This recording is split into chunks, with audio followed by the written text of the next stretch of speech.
Assalamu alaikum wa rahmatullahi wa barakatuh mes chers frères et sœurs.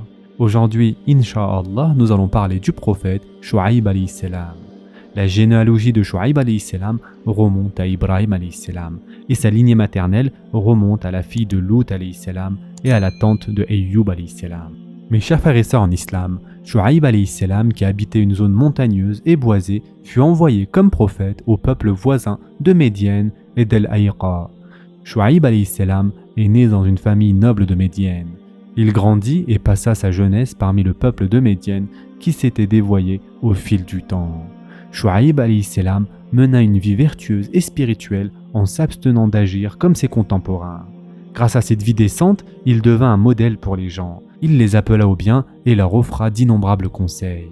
Shu'aib alayhi salam priait beaucoup et faisait très attention à ne pas négliger le droit des autres, en particulier lors d'échanges commerciaux. Il prenait alors soin de ne pas dépasser la mesure ou le point indiqué afin de ne pas léser qui que ce soit. Il enseignait aux gens le droit de chacun et veillait au fait que justice soit rendue aux victimes. Parlons mes chers frères et sœurs des Médianites.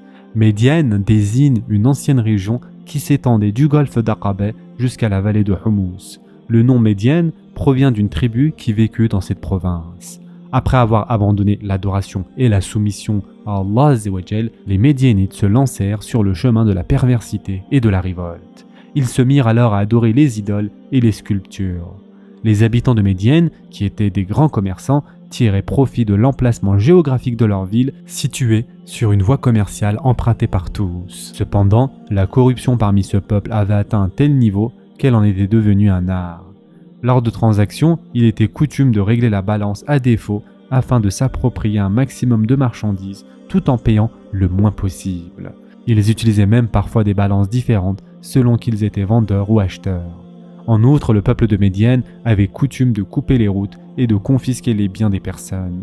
Ils confisquaient surtout les biens des étrangers et des personnes démunies en utilisant pour cela différentes formes d'intimidation. Dans leurs relations humaines, ils torturaient leurs interlocuteurs et les escroquèrent. À aucun moment ils ne furent reconnaissants envers Allah Azzawajal, malgré les multiples grâces qui leur avaient été accordées.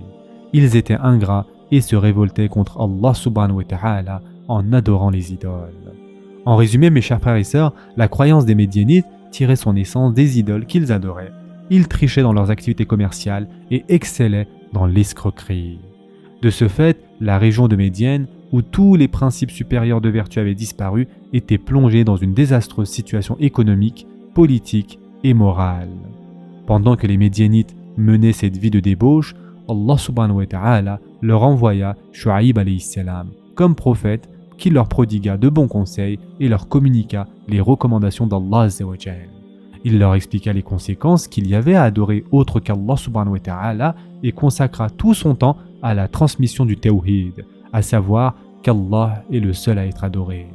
Il les appela à abandonner ces pratiques injustes lors des échanges commerciaux, à croire au jour du jugement dernier et à ne pas semer la corruption sur terre, car le châtiment d'Allah Azzawajal est très sévère, ses bienfaits en revanche sont innombrables. Et ceci, mes chers frères et sœurs, est relaté dans le Coran. Et en effet, Allah Azzawajal dit dans le Coran: « Et nous avons envoyé à Médiane leur frère Shu'aib, qui leur dit: Ô mon peuple, adorez Allah, vous n'avez point de divinité en dehors de lui, et ne diminuez pas les mesures et le poids. Je vous vois dans l'aisance, et je crains pour vous, si vous ne croyez pas, le châtiment d'un jour qui enveloppera tout. » Sourate Hud, verset 84. Ou encore, Allah Azzawajal dit aussi: « Et aux Médianes leur frère Shu'aib. Ô mon peuple, dit-il, adorez Allah. Pour vous, pas d'autre divinité que lui. Une preuve vous est venue de votre Seigneur.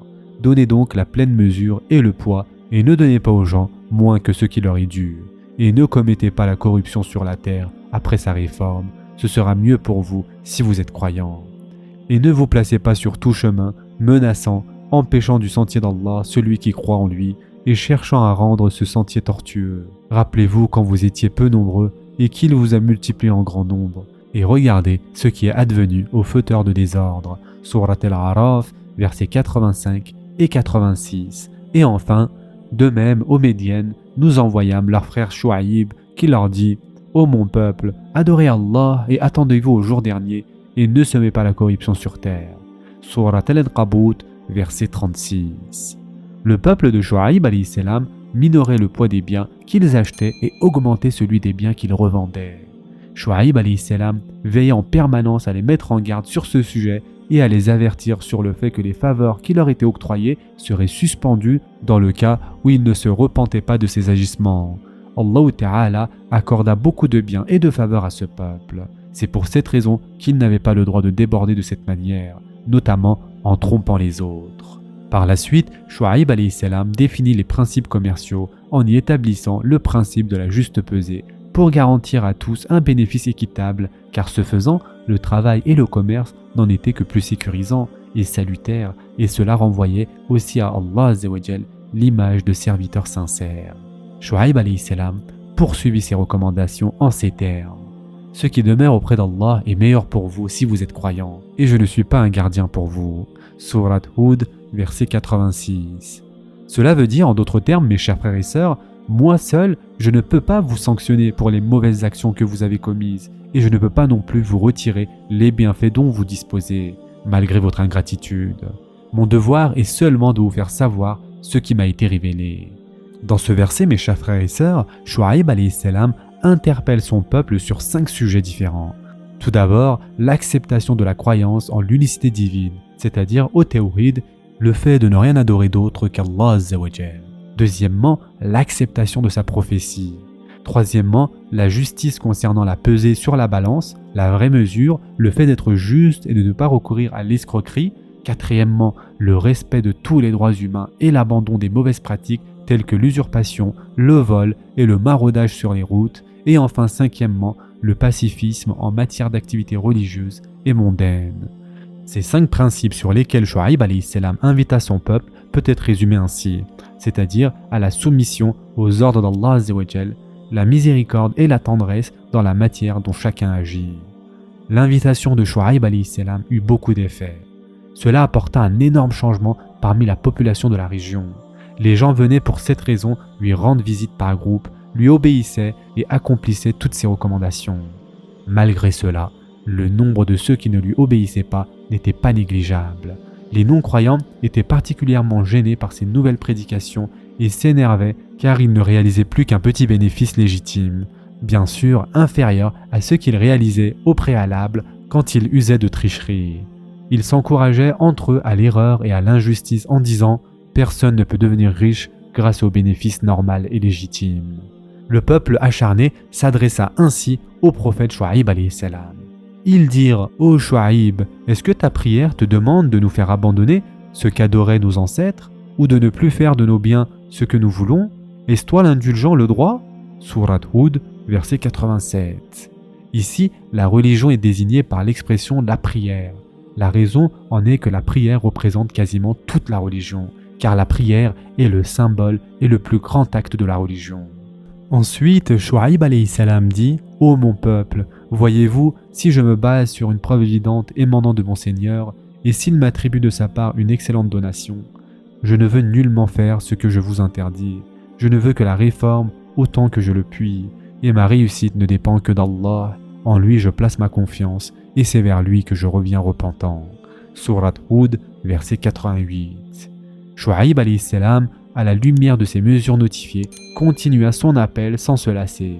Mais le peuple n'écouta pas les conseils et les prédications du prophète. Ils allèrent même jusqu'à intensifier leur violence, même s'ils étaient incapables de faire du mal. Ils étaient à tout moment prompts à intimider les croyants qui obéissaient à Shu'aib alayhi salam.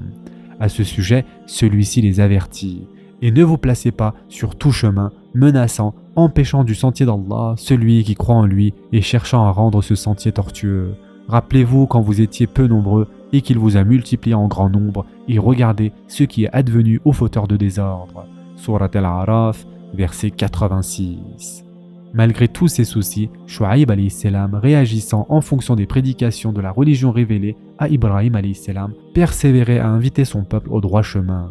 L'ampleur de sa prophétie retentissait jusqu'à Damas. Les gens dont les cœurs étaient enflammés de l'amour d'Allah Azza wa Jal venaient de partout vers Médiane pour le voir. Le peuple de Médiane, quant à lui, œuvrait pour empêcher ses fidèles visiteurs d'honorer Shu'aib alayhi salam. Cette conduite n'étant rien d'autre qu'un signe de leur attachement à Shaitan. Car Shaitan, lorsqu'il fut chassé du paradis, dit à Allah Azza wa Jal « Puisque tu m'as mis en erreur, dit Shaitan, je m'assiérai pour eux sur ton droit chemin, puis je les assaillerai de devant, de derrière, de leur droite et de leur gauche, et pour la plupart, tu ne les trouveras pas reconnaissants. Surat Al-Araf, versets 16 et 17. Mais le peuple de Shu'aib alayhi salam avait en son sein certaines affinités avec Shaitan, en s'asseyant bien sûr sur les chemins pour menacer et torturer les gens, en empêchant de croire en Allah Azza wa Jal, et enfin en tentant de détourner les croyants et les convertis, et en semant dans leurs esprits des doutes et des réticences.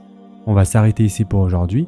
Inch'Allah, la prochaine fois, nous parlerons des derniers avertissements de Shu'aib alayhi salam à son peuple et du châtiment d'Allah Azza wa Jal. Je vous souhaite dès maintenant un bon iftar. En attendant, prenez soin de vous mes chers frères et sœurs, et à très prochainement, Inch'Allah.